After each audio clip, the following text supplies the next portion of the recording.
we repeat patterns that are created by generational traumas, creating issues for the system. So Family Constellation has the power of giving the possibility of having revelation and then the possibility of working on resolutions. And then we have to do the work. How do you think this is possible? We're not only healing ourselves, we are healing those past generations. Young people carry unconscious guilt because of their ancestors. I'm sure many people don't realize they're carrying these things. There's so much that is not said in system. We don't talk because it's too painful, or we don't talk because it's too shameful. Secrets are the poison of the system. They always say the truth will set you free. So welcome back to the Sageful Living podcast. I'm so excited to have Michelle Blechner here today. Michelle is a Family Constellations facilitator. And let's dive in. Would you care to share with our audience what is Family Constellations? I have a very hard time putting it into words.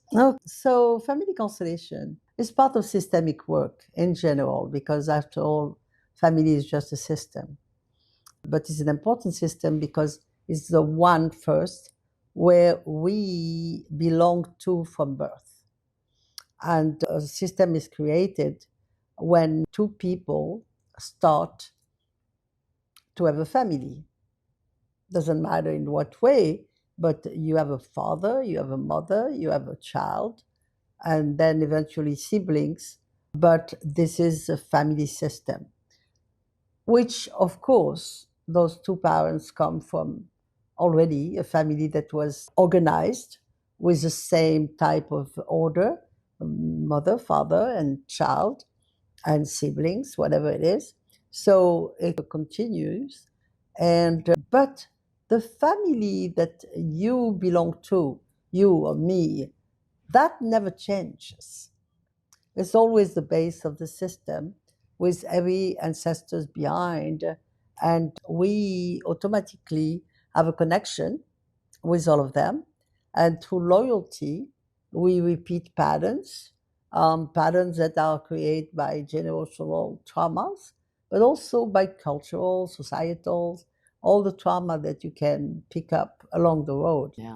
So basically is what Family Constellation is all about, is to look at the system with a different type of eye, which is a systemic eye, which means looking more in the phenomenological than in the logical sense, and detect what could have been responsible for something that is a kind of slowing down the system or making the system, I would say, creating issues for the system, which is very interesting because every member of the family carries his own weight and his own traumas. So multiply in the system.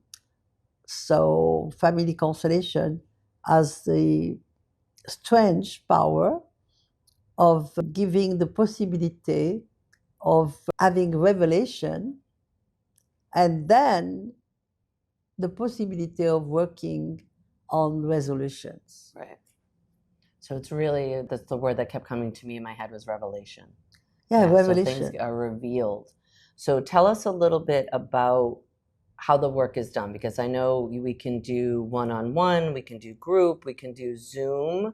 And obviously I've experienced this a lot at the house of bringing people together. And it is the most fascinating modality to me, that people come for everything. And sometimes they don't even know what they're coming for, but they know that there's something here for them to reveal or to heal. We live in a universe of love and order. The founder of Constellation, Bert Hellinger, which I privileged to have worked with him several times, and I love and respect the work, of course, is the one that really evolved all his life in different ways and very easily changed ways and allow us, the followers, the children, to do the same, because he said from this work, many flowers will bloom. And the way I work is either privately, one-on-one, as you say, can be in person, can be in Zoom, it doesn't matter. Sometimes I use tools because I think there's a lot about feeling in constellation. I don't think when I constellate. When I facilitate, I just feel. And I go with the field, that field of knowledge of this place, which I call the universe, where everything is known. I really listen to that. And I feel privileged. Maybe is age has an influence on that I developed this relationship with the field a long time ago, even before I knew constellation, because it's like what we call the intuition, the guardian inside that allows you to really go where you are attracted to go. I do believe in law of attraction. I do believe in law of the universe. So in a way, there's a contract. There's a contract between us and the work, any kind of work that we do, especially when it's spiritual, because you're aware that there is a contract, even if the contract is unconscious.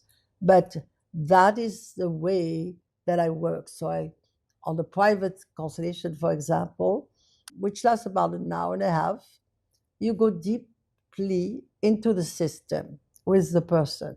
You go into the family tree, you go to see all the ramification of the homeland and whatever happened there. If you work with somebody in Europe, you have to have some kind of consequence due to World War One, World War Two, no matter what.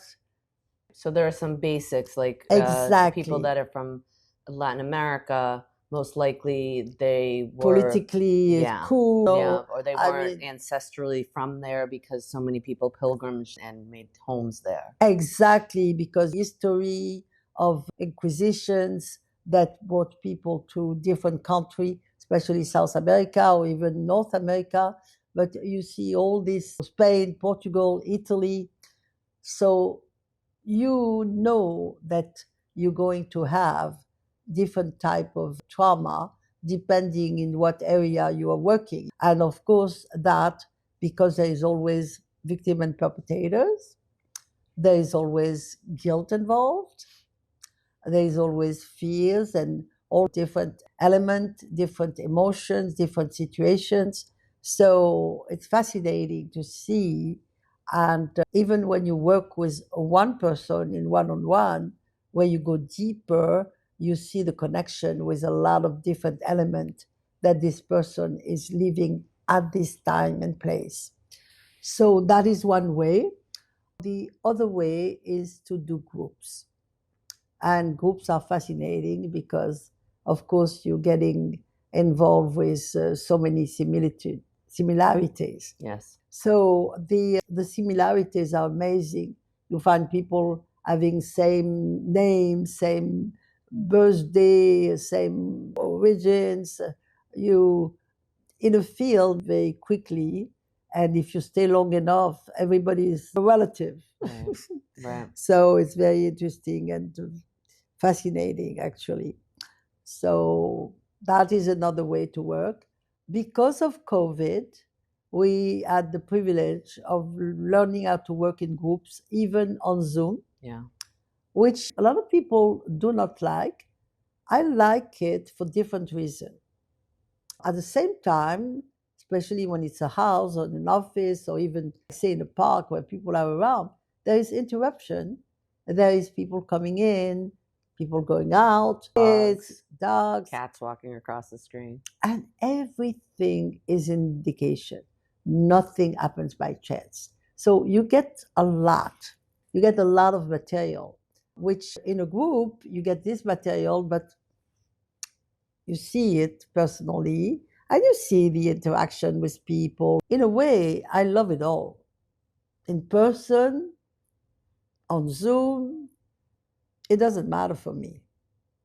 Whatever comes is what is being the best for that specific situation, because this is what I intend. Right. This is my philosophy, is that constellation is just a modality for me, but I'm very big in universal law, And whatever you give your attention to, you attract. So that goes together. Yeah. When we come together as a group, we pick people to represent, whether we're asking someone to represent a family member or we're asking them to, usually when it comes to representing a country or a feeling, those are blind. So someone's handed a piece of paper, they don't look at it, they don't know what they're representing. And then they take the field and they start to embody. They don't know these people. They have no idea what is on that piece of paper. How do you think this is possible? What is happening to... It's the magic of constellation. Yeah, that's what blows me because away. you create a morphogenetic environment, and automatically everything is, we're all connected, we're all energy. So when we get into the field, we get with the intention to be open. And that is very important, the openness, okay? And even when the people are not that open, then it translates differently, but it's good too. Right, because that energy is a part of it as well. Exactly. Somebody passes by, is not by chance, can be friendly, cannot be. It doesn't matter. It has a purpose. Everything has a purpose. A noise, whatever it is, right, it has a purpose. So you have to be really aware of every little thing. As a facilitator. As a facilitator, yeah, exactly. Because this is what you do, you facilitate. You're a bridge, but the bridge has to be solid, and the bridge has to be supporting by the solidity and by the knowledge, by the experience, and everything plays. I'm sure that being a facilitator today for me at 82 is different than it would have been to be at 44. So it's what is amazing is that you always attract, as a client, the facilitator for you. It makes me question, what about people adopted? Because they might not know their system. Yeah. So would we put on the field, obviously their mother and father, because we know there were two people that brought them to this world that had to have been a man and a woman, but we don't know any siblings. And then do we bring in their adoptive family? Absolutely, if you know of it. And if you don't, believe me, it's going to be revealed. And this is what is amazing. It's going to be revealed. Yes. The biological parents, of course, have the first place, okay? Even if you never met them, even if you don't even know who they are. And then the adoptive parent. Because again, we're talking about order here. Yeah. So the adopted parents come after. Sure. Wow. We go more and more into what I love, the unknown of everything that is being different today, where you have, for example, parents, like when you have, I'm thinking here of a man that is gay and has children and has, for example, the same person for the eggs. So they become completely siblings, like full siblings, but sometimes are carried by different mother because it's not available, or if it's whatever reason it is. Oh, yeah. Yes. Because the DNA is from the egg, but yet a surrogate. Then it's the epigenetics that works out. So it is fascinating. When you start going into very, I would say, very rich type of systems, it's amazing. It's amazing because you really have to be aware of every little thing. And it's beautiful. Personally, I love when it's complicated, okay? Because every time, this is what it is. It's a learning experience, and it's constant, and it never ends. And it's all, I think what probably brings you back too is that it's not a repetitive type of thing. You're not going to see the same things over and over because every person comes with a different set of DNA. Yeah. So how did this work find you? I was born during the war in France from a predominantly Jewish family. My father was in Auschwitz. It's an interesting story because my father belonged to a wealthy family. They had businesses, and the houses. The government took everything them away from the Jews. My father and mother were young. My parents just had gotten married in 42. So when things happened I was born in 43. What happened in 44, when this side of France got involved, because it was under the Vichy line. My family, I told you, they all left. But my father was 24. He just had a child.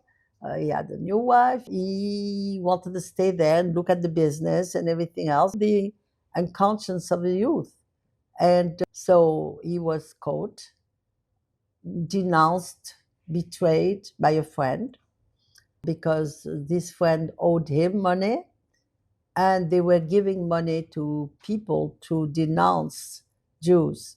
So it was a good way for him to, he didn't know what was going to happen. Unfortunately, the guy got punished, because after the war, he was supposed to be in jail. First, he was condemned to be killed, executed. Then they changed it into a jail sentence. And when he went out, he got killed by a bus. Wow. Karma is a bitch. Wow. Yeah. So that was that. And it's unbelievable that your father survived. Yeah, my father was very strong. He was young. He was in very good health. And in 1944. So automatically he only stayed 9 months. But he came back, he was 70 pounds. It was like a really shadow of himself. And that was very affected. He was very affected, and it affected everyone.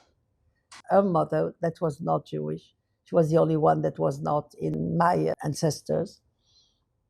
And her house got destroyed by a bombing by the American that were there. It was like, how do you call a war casualty? Casualties of war. It's a war casualty. Yeah. When you're trying to liberate so many, there's going to be some Exactly. that die. So my grandmother's house to the ground. And not only she spent a year in a hospital, but her young daughter, my mother's sister, 18 and a half, just married, pregnant with her baby, she did not make it. Neither her or the baby. So a lot of tragedies for my mother and father.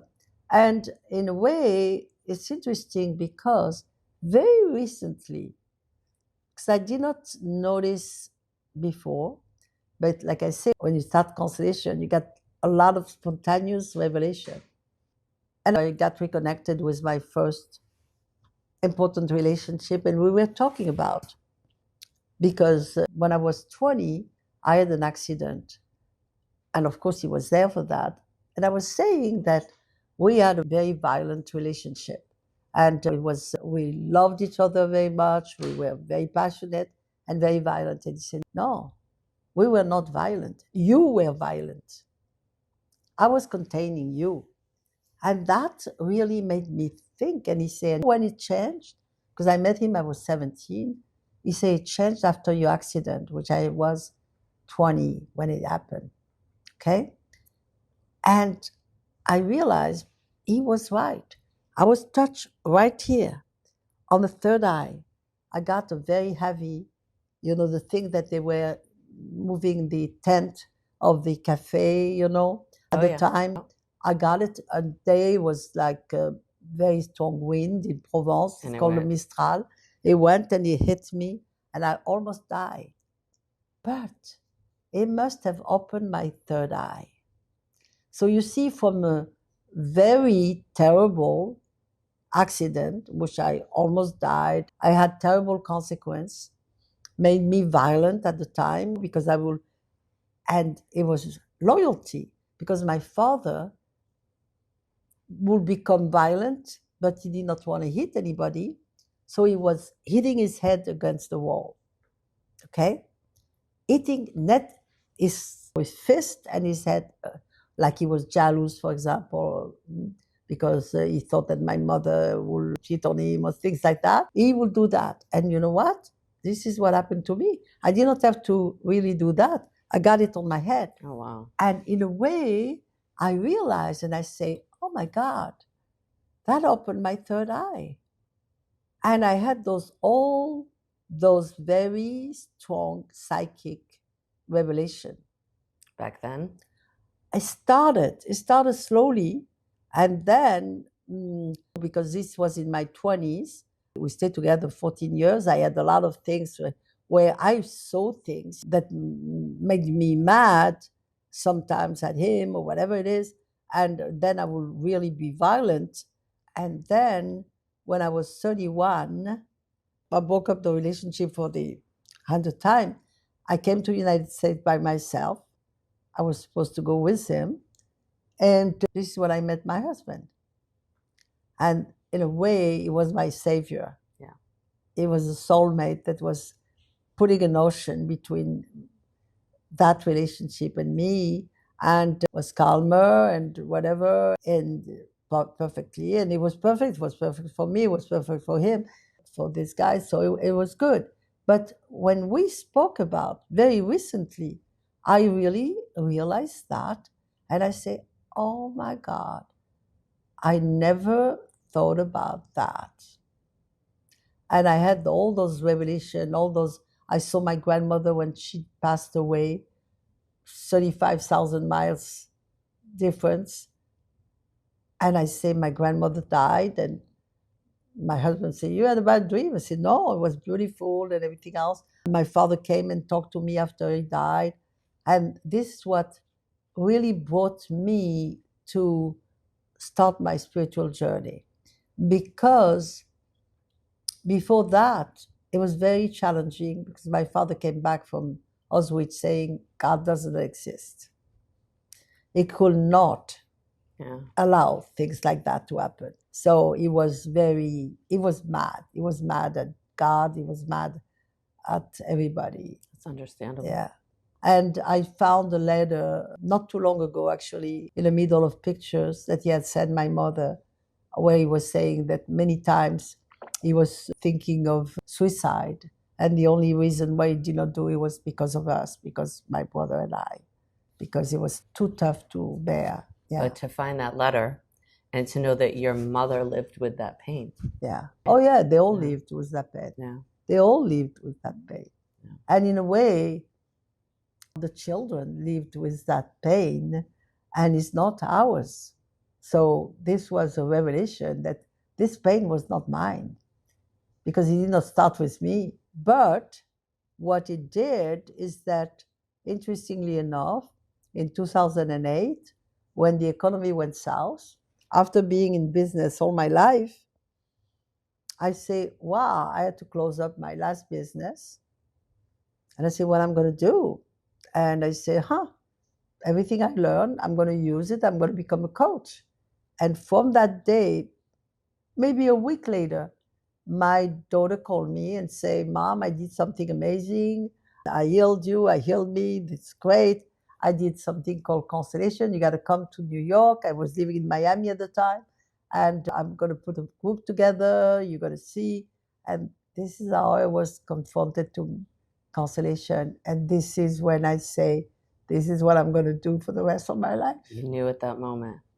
At that moment. Wow. Because it was a bunch of people in a fetus position on the floor.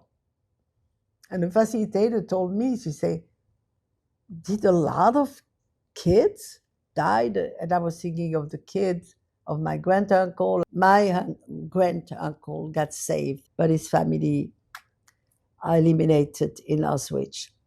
She said, no, a lot. And she said to me, no, it's a lot of people. And I said, the Holocaust.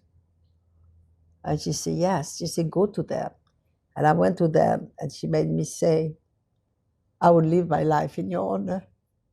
I would do what you couldn't do. Do you feel like you hadn't been doing that yet? Yeah. That's what I'm doing. Yeah. It's what keeps me alive. Yeah.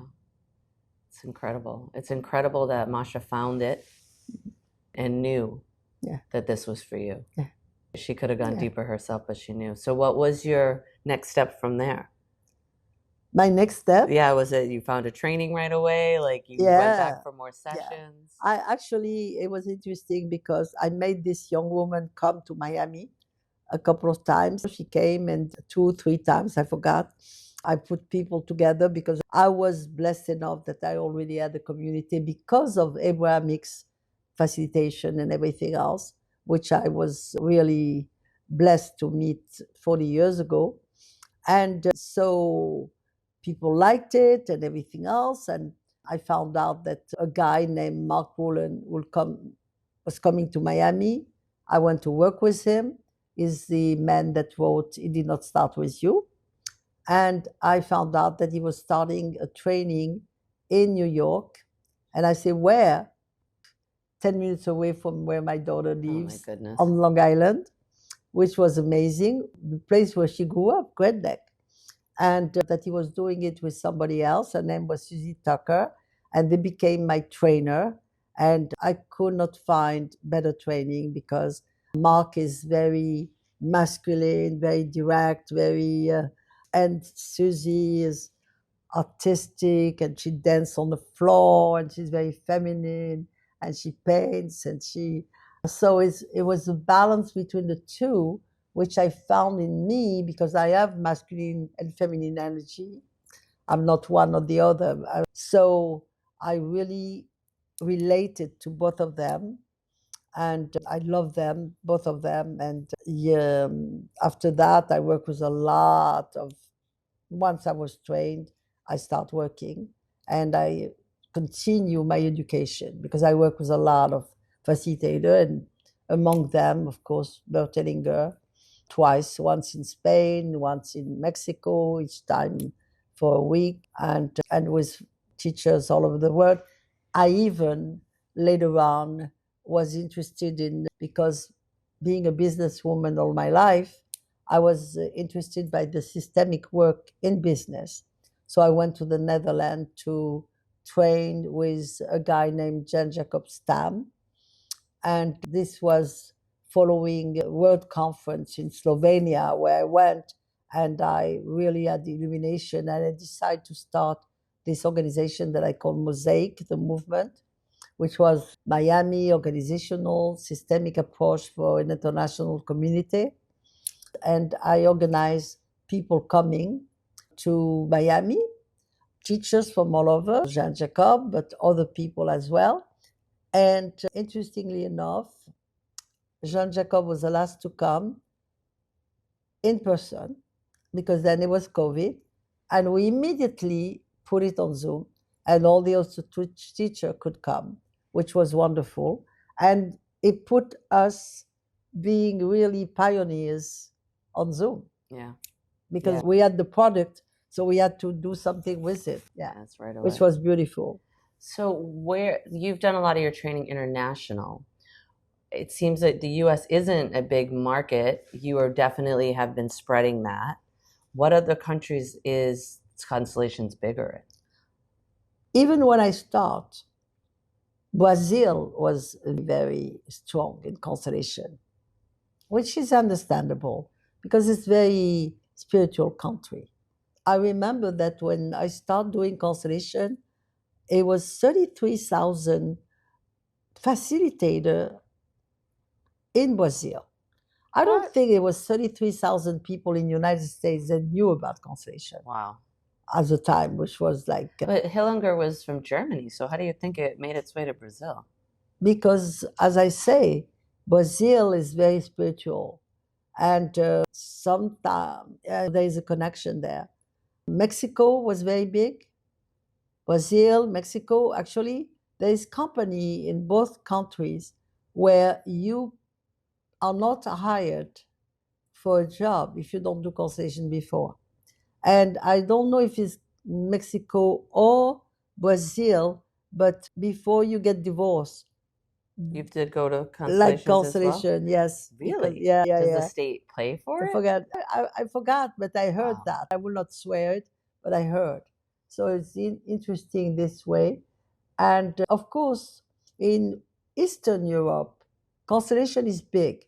Russia, Ukraine, all the Afghanistan, whatever it is, all those names, Germany, of course. Except that it's very interesting because not too long ago, is somebody that I trained that is young German that I met the first time that I was a guest at Tony Robbins in the Introducing Constellation. And this young man sent me a video, and it was beautiful because he had a big group of people, and he gave me some kind of recognition, homage, and everything. And then he had all the people saying that they loved me because they didn't do constellation before, and because of me, they were doing it in Germany. And it's interesting because I really had the opportunity to do a lot of healing on young generation of German, and you saw it actually the day before yesterday. Yeah. We had a constellation like that of people, young people that carry unconscious guilt because of their ancestors. Yeah. Yeah, that would be really powerful. Yeah. Because I'm sure many people don't realize they're carrying these things for their I ancestors. must have worked already with maybe 50 different young German, the 20s, the 30s, the 40s, even the 50s, especially thanks to Tony that put me in presence of a lot of people of those generations. Because this is what you have there in the Platz Club. They usually between 25 and 65, which interestingly enough is the age where my father returned and the time he died. That I do facilitate healing for people in the name of my father, in a way. Yeah. And when we do this work, we're not only healing ourselves, we are healing those past generations, and then we're healing for the future generations. This is what the premise is.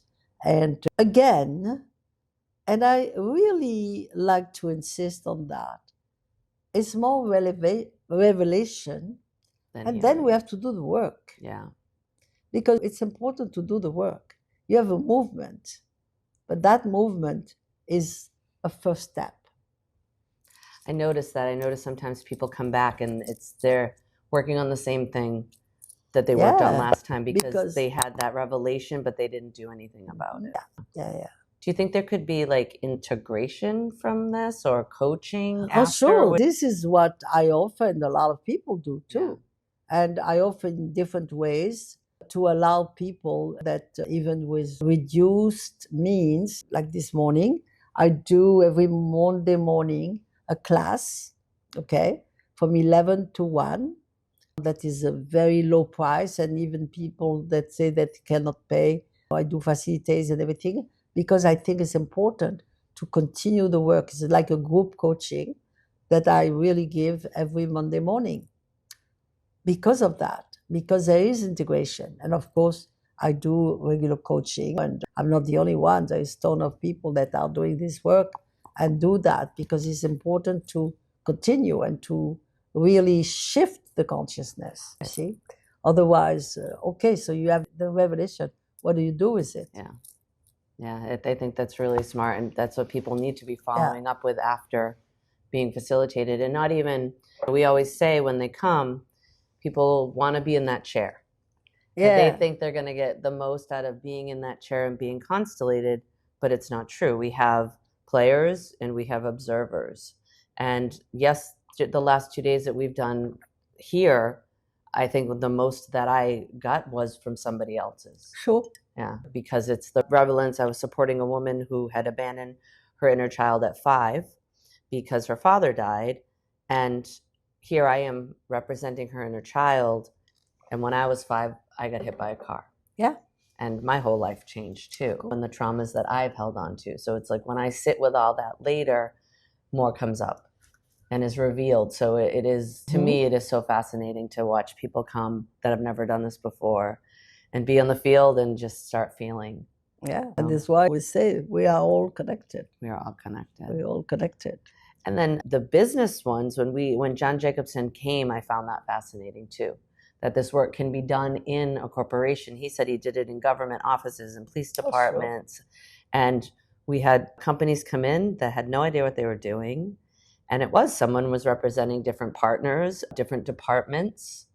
And they came to these very big revelations on their companies, on making their companies function better, where there were problems. Oh, sure. And there was one, I remember the woman came to the conclusion that she needed to leave her job. And I find that really fascinating. It'd be nice to see more of that here. Actually, if I had been younger when I discovered this work, and with my background in business, this is where I would have specialized. And it was not in the cards, and maybe as a reason for that, okay? But I don't belong in a boardroom. Too old. It's very interesting because even when I appear on stage and people start looking like this, oh, is this old lady is coming? And then, of course, they come to me and they say, what did you do to me or whatever? Because I look fragile, I look in the boardroom, it will not be, I will not look the part. As a speaker, it's different, okay?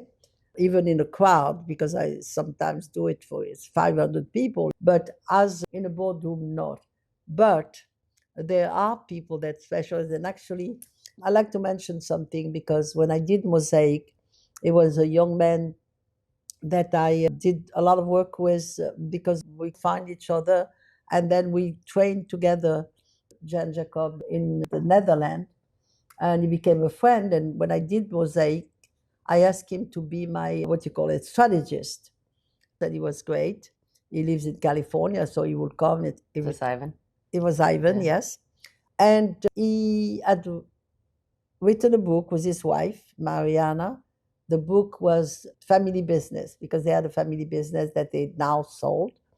But they are working with a lot of businesses and business owner and everything. Very often, a CEO doesn't consult anyone, okay, and pass the buck and that's it. And it's very important to have orders, to have also the respect, not only of the people behind, but the people in front.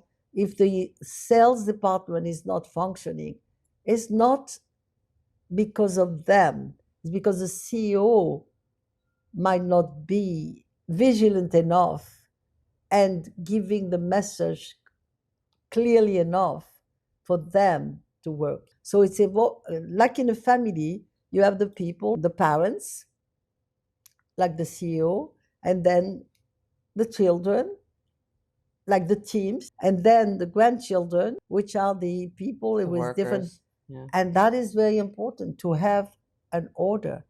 And one thing very important in the business, for example, is that you always have to honor the founder, even if he died 300 years ago. A picture of him in the office or something, and kind of stay in the, maybe you have to make a modification, of course, because time change, but stay in the philosophy of it.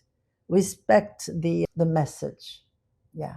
I'm sure that happens a lot where the founder gets forgotten and then Constellations comes in to help bring that Absolutely. Reminder to honor Yeah, them. yeah. So a lot of the times we have to put things in order.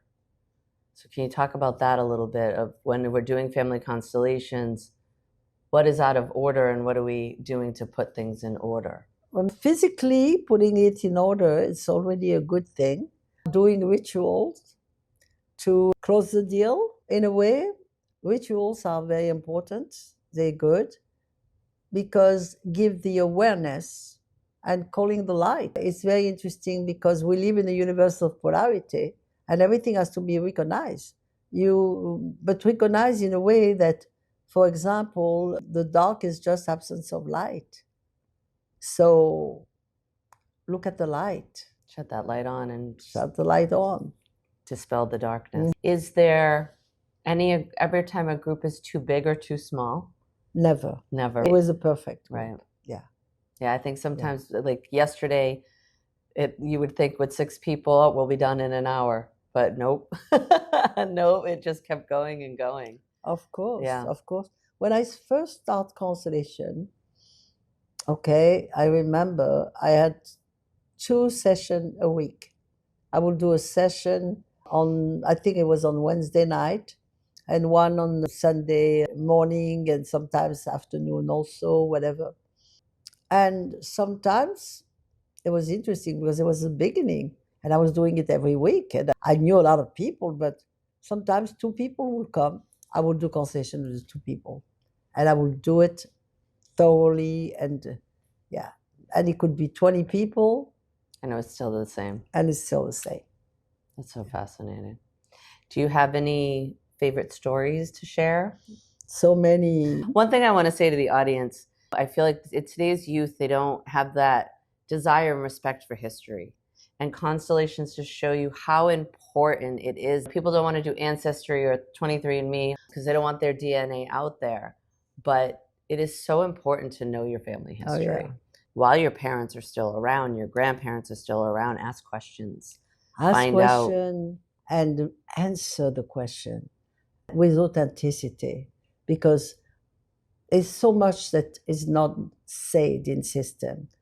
We don't talk because it's too painful, or we don't talk because it's too shameful. We don't invite people because they're going to roll under the table because they drink. And shh, don't say that. Not the wrong. I had somebody this morning in the class today. She knew something that nobody knew. She did not know. And I say, the day you open the door, you reveal. When you are an open book, it really serves the system. Yeah, there's so many secrets. No secrets. Secrets are the poison of the system. And there are so many secrets in families. No. Even we've talked a lot, what comes out a lot of constellations is birth order. Sure. And there's so many people that I'm sure have no idea that their mother might have had a miscarriage or might have had an abortion because they don't talk about it. Yeah. But it's affecting that person's life because they're in the wrong order. Absolutely. And they don't feel like if the mother has a few miscarriages before, whatever, they don't know why, but the mother doesn't feel safe. And that is appearing after when the child is growing up. And they don't understand why. The mother doesn't scared. And the child doesn't understand. So there is miscommunication. Yeah. Openness is so important and it's so hard, but authenticity is, they always say the truth will set you free. When my mother's mother died, I found out things about my father's brother that I didn't know my whole life. Oh, yeah, sure. Yeah, and it was like, wow, what revelations. And now even I'm piecing together things from my constellation the other day. Things are coming into awareness. I sat with it. I sat at my altar and I waited for some answers. And it was like, oh, interesting. And even when I called my mom and asked her a question, even her response factored in to all of it. So it's that awareness, but then it's what you do with the awareness. Exactly. What you do with it. Yeah. Any favorite stories you want to share? Oh. Lives that you've seen really transformed through this work? Oh, I saw so many transformed lives. Yeah. Yeah. Yeah. There was somebody that was here this morning and she said, you have no idea how transformative that has been to me. Yeah. It's amazing when you see someone that everything's so heavy. And then when things are revealed, it's a lightness. Yeah. As we witnessed that this weekend. Yeah. And that's why I keep bringing you back. And I'm more into learning for myself too, because I'm just fascinated with it. I think my favorite story actually is Brindley's story, because and I can talk about because she's very public with it, is that the first time I spoke on stage with Tony Robbins, I explained what constellation was, and I explained, and I say, you don't talk about because it's painful, you don't talk to grandma about the child that she lost or whatever, or you don't talk about because it's too shameful, you don't invite Uncle Jim to come for Thanksgiving dinner because you know what, it's embarrassing, it's all available. And once I finished to talk, I say, okay, so anyone would like to volunteer to do a piece with me on stage? And of course, out of the 500, maybe 100 people raise their hand. And I went directly to this person there in the middle and I say, okay, you in blue there. And she stood up and she said, I have an Uncle Jim, his name is Jim. It's like you were talking directly. Yeah. So it was like everybody was looking like, wow. And she came, and the rest is history. Now she's learning how to do it. She said that Uncle Jim, being an alcoholic and being very shameful, and I think he killed himself, and she had to She had to clean it up. Yeah. But you said to her, when he died, you took on his pain. And she said it was like you opened a window that had not been opened her entire life for her to see something that she never realized. And years of therapy and all whatever healing work that she did to try to resolve her circumstances, it was like you opened a door to show her that this wasn't hers, and she had been carrying it, and there was a way for her to release it. And it's interesting because she kept it for about a year and a half without talking, even 2 years, I think, because for Thanksgiving this year, she posted the entire story and everything else and reached out to me, and she said, now I'm ready to work. Yeah, so she needed that time for integration, she needed to, which I think is beautiful, because I find, and we find on this podcast, that especially with like plant medicine, after a couple ceremonies, people think they're going to start serving it. And it's, you have work to do. It doesn't mean that you're going to be doing this modality. Like, I think I've been in it for almost 10 years. And I'm now just coming around to thinking about my intuition and my connection to the field to start facilitating. You know what? It's a question of to feel ready. Yeah. To feel. And it's important to feel ready. Yeah. Yeah. And that's it. Yeah. But it's a beautiful work. Do you feel it's in the last 15 years of doing this work, it's you going, kept you young? Oh, sure. Yeah. Oh, sure. Because you're all over the world. You're a go-go, and I love that.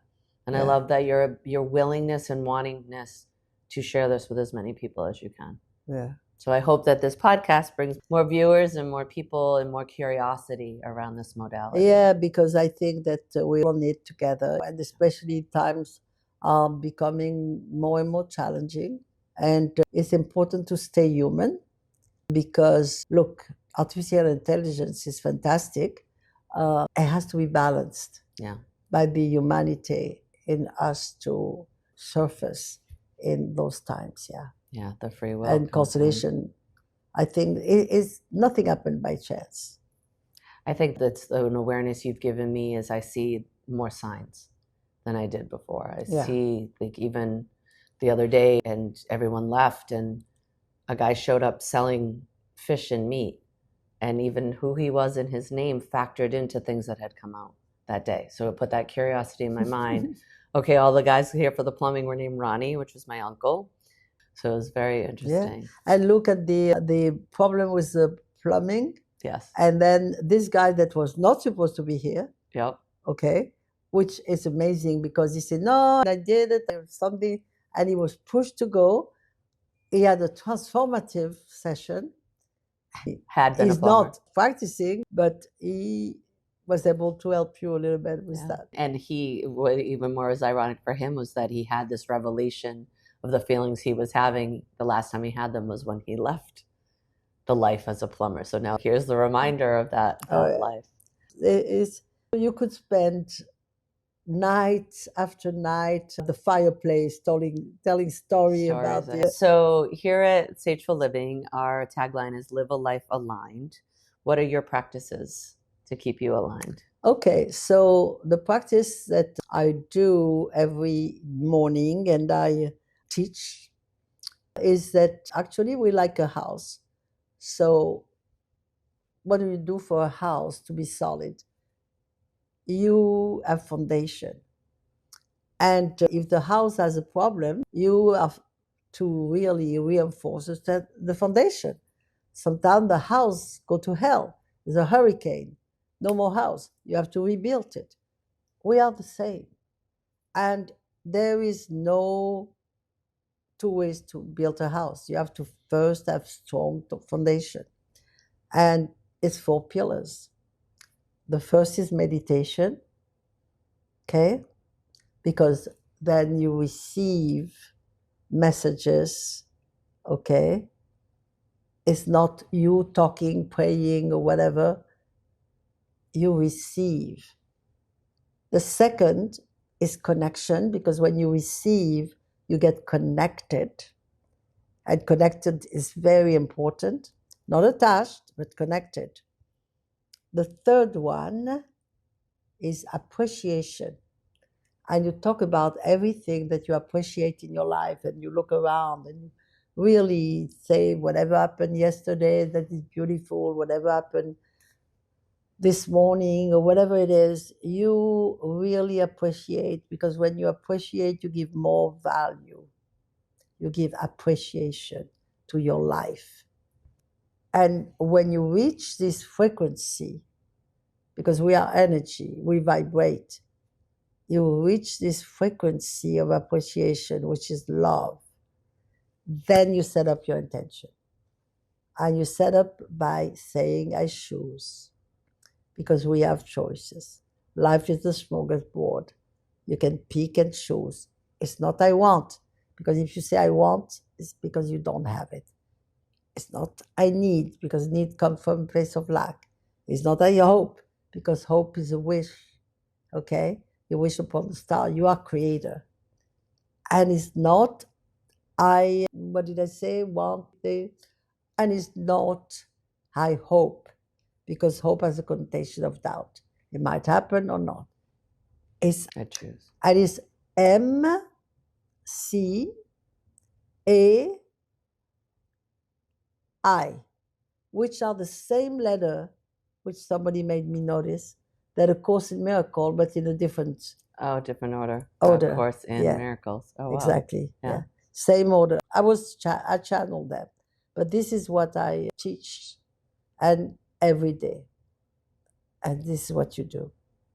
Every day, same time of day, or it doesn't matter? First No, thing it you doesn't get up, matter. as I long like as you to get do it in the morning, because I always take a shower in the morning. So I do my intention when I take a shower, because water is a conduit. So I do it when I'm still in bed. I do my meditation. I connect. I appreciate. And then I go to shower. And then you do your And I intentions do my in the shower. intention. Do you mind if in the show notes I share the 44 intentions that you... Oh, no, I'm absolutely. going to put those in the show Please. notes. Because Please. I have them printed out. I have them at my altar. I don't sit there and read all 44, but it's double-sided, and sometimes I just look and I read a few, and then I might flip the And page you pick and the I read one a you couple. like. And then you create some custom made as soon as they are on the same type of format, because those were channeled to me for 15 years ago, and I don't use all of them there. I use my own. One that I feel very strong about is I choose to be inspired and inspirational. Yeah. I choose for my connection to be my best companion. I choose to drive my life with the universe as my co-pilot, because then it's really anchoring it. Anchoring it. I love those. Yeah. Beautiful. Was there anything else you want to share? No. Love. I share love. You do share love. Everywhere you go, you bring an energy of fashion and style, and you are so admired and loved, especially in this community. And I'm so grateful that you bring this modality to my home. Because I know that the house loves it.